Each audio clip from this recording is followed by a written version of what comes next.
Miren esto. Un hombre sentado tranquilamente mientras millones de voltios de relámpagos artificiales estallan a su alrededor. No es un truco, es Nikola Tesla, en su laboratorio de Colorado Springs. Conocemos la historia, ¿verdad? El genio trágico, el hombre que inventó la corriente alterna, pero fue traicionado por Thomas Edison y murió pobre y solo, hablando con las palomas. Es una buena historia, pero esa es la historia de sus inventos, no es la historia de su mente. ¿Y si les dijera que Tesla no pensaba como nosotros? Que él construía, probaba y rompía máquinas enteras dentro de su cabeza sin tocar una sola herramienta, que su cerebro era un laboratorio viviente tan poderoso que a menudo lo torturaba con visiones y tormentas eléctricas internas. En los próximos minutos no vamos a hablar solo de la guerra de las corrientes, vamos a hacer un viaje al interior de la mente más extraordinaria, visionaria y extraña del siglo XX. Vamos a entender cómo funcionaba el cerebro que inventó nuestro futuro. Para entender la mente de Tesla, no podemos empezar en Nueva York con Edison, tenemos que viajar mucho más atrás, al año 1856, a una pequeña aldea llamada Smiljan, en el entonces Imperio Austríaco, hoy Croacia. Nació durante una violenta tormenta eléctrica, un presagio que su familia recordaría siempre. Su padre, Milutin, era un sacerdote ortodoxo, un hombre de letras y disciplina, pero su madre, Yuka, era la verdadera fuente de su genio. Era una mujer analfabeta, pero poseía una inteligencia prodigiosa para la invención. Sin acceso a herramientas modernas, diseñaba y construía sus propios aparatos domésticos y telares mecánicos. Tenía, además, una memoria fotográfica, capaz de recitar de memoria miles de versos de poesía épica serbia. Tesla siempre dijo que todo lo que él era se lo debía a la influencia genética y la crianza de su madre. Desde muy niño, su cerebro funcionaba de una manera diferente, casi anómala. Sufría de un fenómeno extraño. A menudo, sin previo aviso, su campo de visión se llenaba de destellos de luz cegadores, tan intensos que borraban el mundo real. Estas visiones no eran aleatorias. A menudo le traían la solución a un problema en el que no estaba pensando conscientemente. Eran como cortocircuitos de genialidad. Y luego estaba su memoria. Era perfectamente eidética. Podía memorizar libros enteros con solo leerlos una vez. Se sabía de memoria tablas logarítmicas, pero no era solo memorizar, era visualizar. Aquí es donde su mente se separa de la nuestra. Nikola Tesla no necesitaba un cuaderno de bocetos, no necesitaba un taller para sus primeras ideas. Su cerebro era un simulador de realidad virtual de alta fidelidad. En sus propias palabras, él podía proyectar frente a sus ojos, como si fuera real, cualquier invento. Podía construir una turbina o un motor en su mente, pieza por pieza. Luego, en su imaginación, encendía el dispositivo y lo dejaba funcionando durante semanas. Podía acercarse, comprobar el desgaste de un rodamiento, notar un desequilibrio, todo sin haber dibujado un solo plano ni haber cortado una sola pieza de metal. Cuando finalmente construía el prototipo físico, funcionaba a la perfección al primer intento, porque ya había sido probado y depurado exhaustivamente en el laboratorio de su cráneo. Esta habilidad le parecía completamente normal. Le sorprendía que otros ingenieros, como Thomas Edison, necesitaran un método de prueba y error tan lento y torpe, probando miles de filamentos para una bombilla. Para Tesla, eso era ineficiente, casi bárbaro. ¿Por qué construir algo para ver si funciona cuando puedes saber si funciona antes de construirlo? Su juventud estuvo marcada por esta intensidad mental y una salud frágil. A los 17 años contrajo cólera y estuvo al borde de la muerte durante 9 meses. En su lecho de enfermo, le suplicó a su padre, que esperaba que se convirtiera en sacerdote, que si lo dejaba estudiar ingeniería, se recuperaría. Su padre, desesperado, se lo prometió. Milagrosamente, Tesla se recuperó, convencido de que su propósito no era divino, sino tecnológico. Con esta mente única, se lanzó al mundo. Estudió en Graz y Praga, y su primer trabajo fue en Budapest, en una compañía de telégrafos. Fue allí, en 1882, donde tuvo la visión que cambiaría el mundo. Mientras paseaba por un parque recitando poesía, la solución para un motor de corriente alterna funcional Un problema que había obsesionado a los mejores científicos durante años apareció en su mente, no como una idea, sino como un diagrama perfecto y completo, llameando en su visión. Dibujó el esquema con un palo en la arena del camino.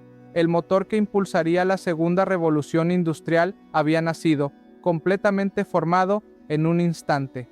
Con esta idea revolucionaria, y tras trabajar en la división de Edison en París, viajó a América en 1884 con una carta de recomendación para el propio Thomas Edison. El encuentro de estas dos mentes fue el choque de dos universos. Edison era el inventor empresario por excelencia, pragmático, enfocado en el mercado, un genio del ensayo y error. Tesla era el visionario, el poeta de la física, un hombre que veía la ciencia como una forma de arte. Edison contrató a Tesla y le encargó mejorar sus ineficientes generadores de corriente continua. Según Tesla, Edison le ofreció $50,000 si lo lograba. Tesla trabajó sin descanso durante meses y rediseñó por completo los generadores, ahorrándole a Edison una fortuna. Cuando fue a reclamar su recompensa, Edison se rió y le dijo: «Tesla, usted no entiende nuestro humor americano». Le ofreció un pequeño aumento. Tesla, indignado, renunció en el acto. No fue solo por el dinero, fue por la falta de respeto, por la incapacidad de Edison de comprender la magnitud del genio que tenía delante. Tras un periodo terrible en el que tuvo que trabajar cavando zanjas para sobrevivir, Tesla encontró el apoyo que necesitaba, consiguió financiación y fundó su propio laboratorio. Fue entonces cuando desató su mente sobre el mundo. Sus patentes para el sistema polifásico de corriente alterna, generadores, transformadores, motores, no eran solo una mejora, eran una demolición del sistema de Edison. George Westinghouse, un industrial y rival de Edison, vio el potencial y compró las patentes de Tesla, contratándolo como consultor. Así comenzó la guerra de las corrientes. Edison, viendo amenazado su imperio de corriente continua, lanzó una campaña de desprestigio brutal. Electrocutó públicamente perros, gatos e incluso un elefante con corriente alterna para probar que era peligrosa. Pero la física estaba del lado de Tesla. Su sistema era infinitamente más eficiente para transportar electricidad a largas distancias. La victoria final llegó en 1893 en la Exposición Universal de Chicago. La empresa de Westinghouse, usando el sistema de Tesla, iluminó la feria con más bombillas de las que existían en todo el resto de Estados Unidos. Fue un espectáculo de luz nunca antes visto, la prueba irrefutable de que el futuro era la corriente alterna. Poco después, construyeron la primera central hidroeléctrica del mundo en las cataratas del Niágara, también con la tecnología de Tesla, electrificando la ciudad de Búfalo.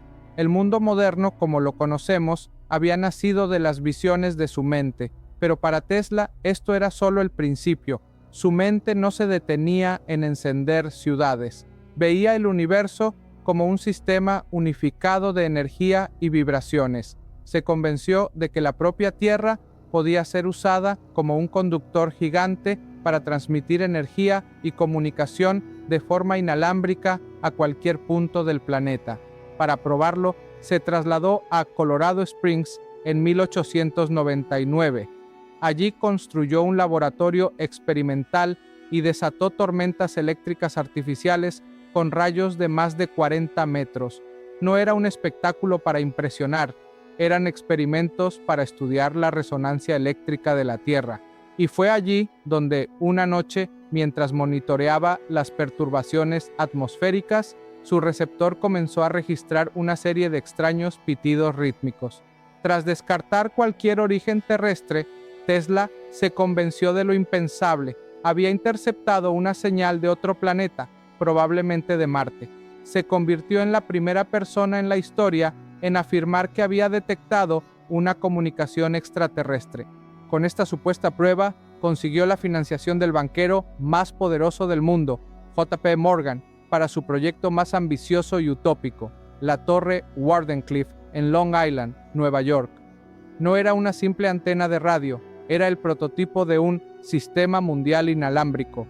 Tesla no solo quería enviar mensajes como Marconi, a quien despreciaba por usar sus patentes. Él quería transmitir imágenes, conversaciones y, lo más revolucionario de todo, energía eléctrica sin cables a todo el mundo, gratis. Y fue esa visión la que lo condenó. Cuando J.P. Morgan entendió que el sistema de Tesla no era comercial, que era una forma de regalar energía, le preguntó al inventor: ¿y dónde ponemos el medidor? La visión de Tesla no tenía medidor, era una utopía científica, no un modelo de negocio. Morgan le retiró la financiación.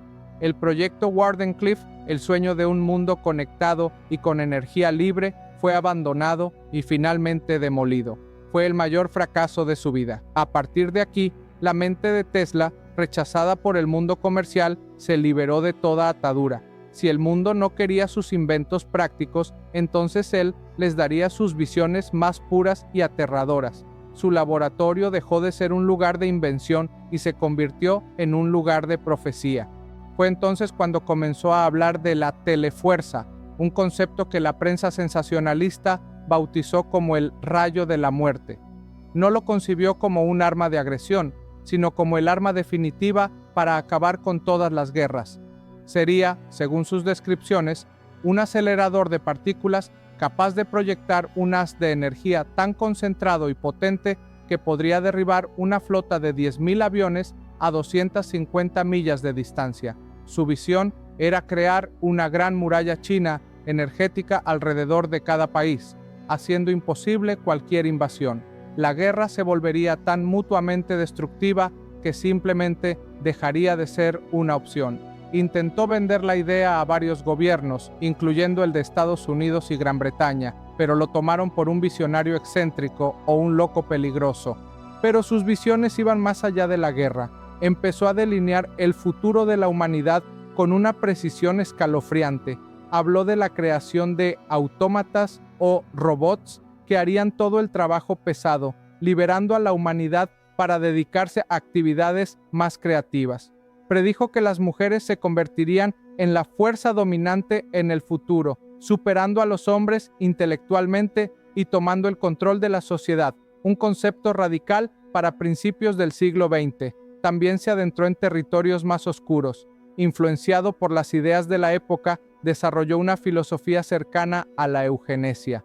Creía que, en el futuro, la sociedad debería impedir científicamente que los no aptos se reprodujeran para no contaminar la raza humana. Era la visión de un ingeniero aplicada a la sociedad, un sistema que debía ser optimizado eliminando sus componentes defectuosos.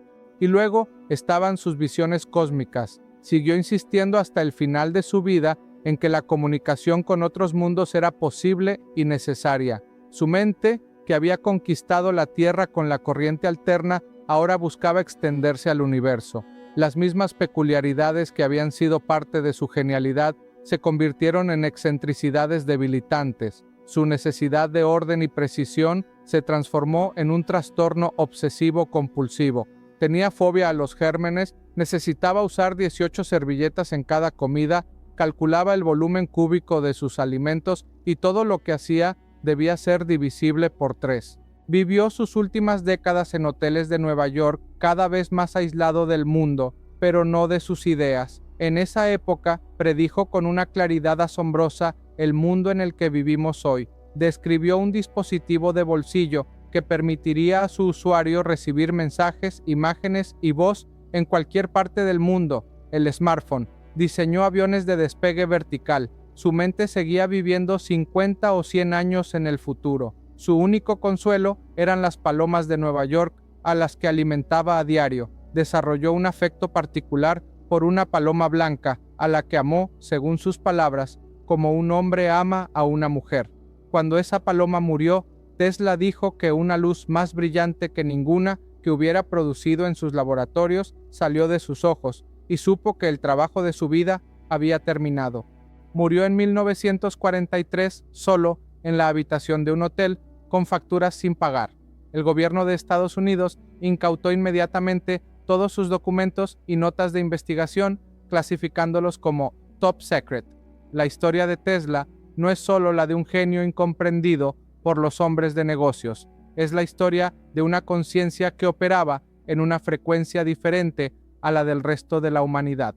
Su mente, capaz de visualizar universos de energía, fue un regalo para todos nosotros, pero para él fue también una carga, una fuente de visiones y compulsiones que lo aislaron. No recordamos a Tesla por el dinero que hizo, sino por el futuro que imaginó. Un futuro que construyó, pieza por pieza, no en un taller, sino en el laboratorio silencioso y brillante de una mente que el mundo simplemente no estaba listo para comprender.